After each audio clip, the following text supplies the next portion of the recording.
stay with social. Instagram, what's working? How are you tracking sales? Have you tried out any influencer marketing?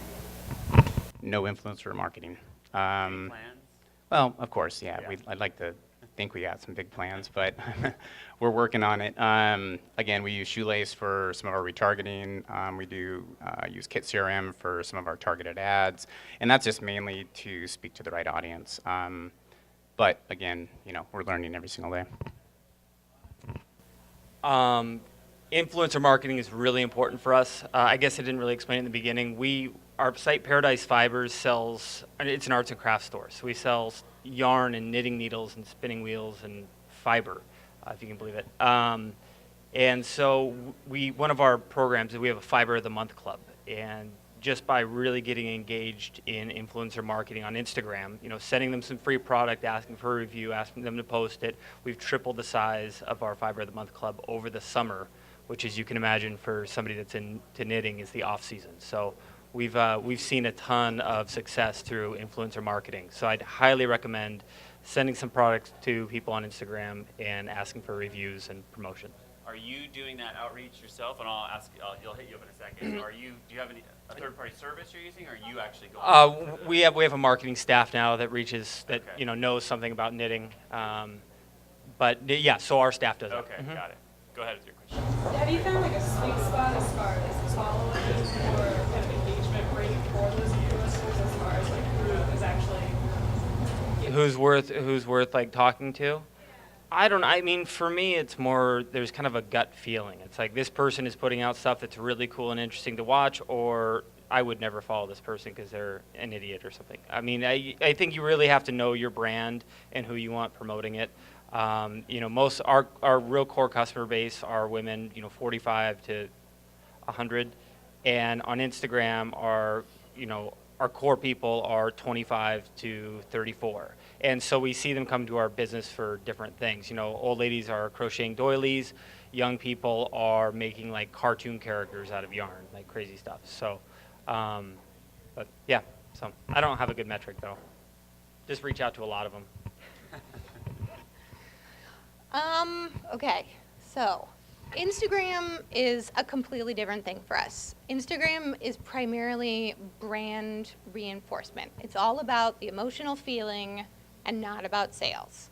A couple of months ago, we completely switched over. Instagram, our motto for Instagram is inspiration, aspiration. So people who want to embody your brand's lifestyle, people who want to feel something while they're scrolling around on the bus. It's not about sales. If you happen to see something that you want to own later, cool, great, that's on you, but Instagram is for feelings. So when I do Facebook ads, I have completely different images for Instagram than I do on Facebook because I'm looking for a different thing and a different reaction from the user. We do influencer marketing. I don't pay a dime for anything. There are cool people who are doing cool things, and they either want to be a part of the brand or they don't. We have a huge social following on all channels. So if somebody does something cool, I'm like, hey, that was pretty cool. I'm going to post that. And they go, that's amazing. And people see that, and they know. So I have never paid anyone anything. I will send you swag if I like you. But that's not what Instagram is for me. And I feel like paying people is disingenuous to our goal on Instagram. I hope that answers the question. Yeah. We have a lot better results with Instagram than we do with Facebook. We've done a couple campaigns on Instagram, and what we've found is the campaigns that push our blogs get a lot better click-through than campaigns that push our products. And it just has more to do with what our products are.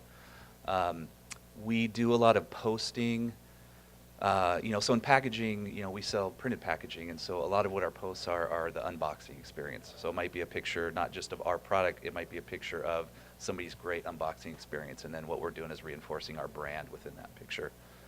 And then for influencers, we did a little campaign. We made our own boxes, our own inserts, a little sample pack with some cute printing on it, and then we We identified 30 influencers, and we reached out to each one of them personally. We got 7 to come back to us.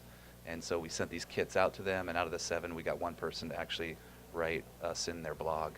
And so we got a little bit of traction from that. It's little small numbers, but it's a start for us. We're trying to understand this channel.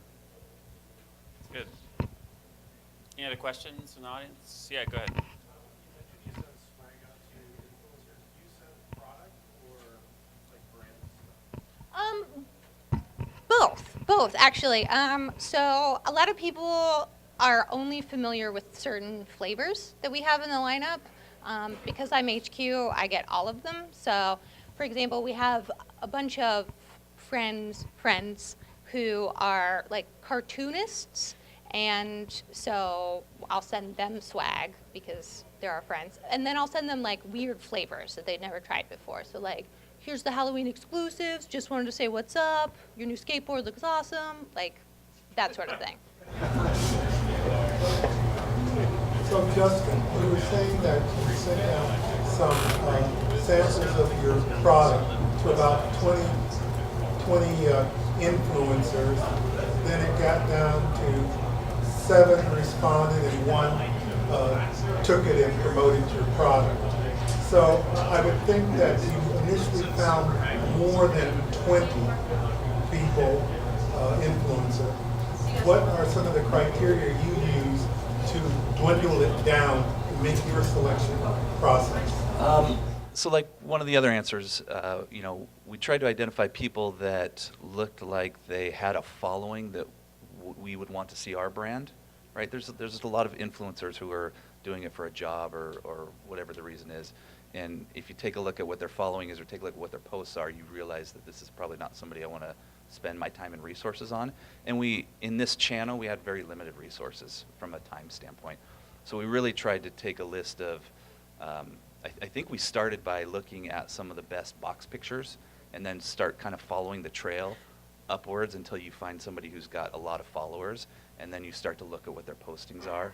Go to Instagram or one of those picture marketing schools, and you just look to see who posts Uh-huh. and who does the best job. Then you contact those people. Yeah. So, I mean, if you have unlimited time and unlimited resources, you would shotgun as much as you possibly can. But when you don't have that, you're just trying to find a trail that leads up to somebody with a lot of followers. So in some respects, it's almost like a Ponzi scheme. You're trying to find your way up to the top of that pyramid. And so I don't know what our threshold, I don't know what our number of followers was for our threshold, because I didn't handle that, but I knew it was a pretty significant number for us. Just to follow up, if I could, there's a software as a service called Clear. I think it's Klear, and then you can use that to basically feed in some information, and it'll help you find influencers. It'll just bubble them up for you. But we were just literally having this meeting today, and for us, it came down to what's their reach, how big's their audience, how good a fit are they for what they're doing with what we think our audience is doing, and how engaged are people with what they post. Are they getting likes? Are they getting comments? And we just kind of rank those 3 and bubble the right ones up to the top. But Clear helps us find them. That's great. Thank you. Go ahead.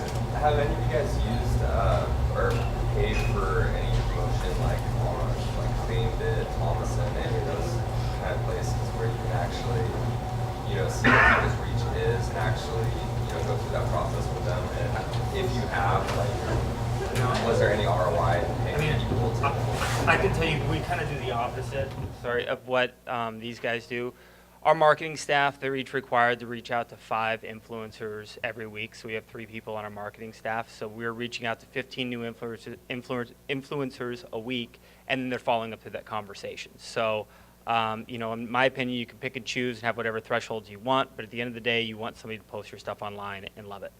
And so we are of the opinion that more is better, and that's how we work. So.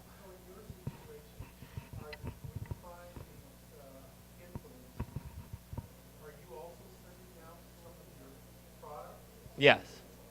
Yep. No. We'll send them product.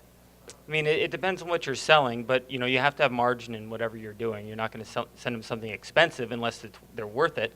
But I know if I have my subscription box is $35 a month, and I know that I might have $20 in margin in it, And so if that influencer, if I think they can get me 3 new customers, and each of those new customers is going to last 4 or 5 months, it's pretty easy to give them $15 worth of merchandise.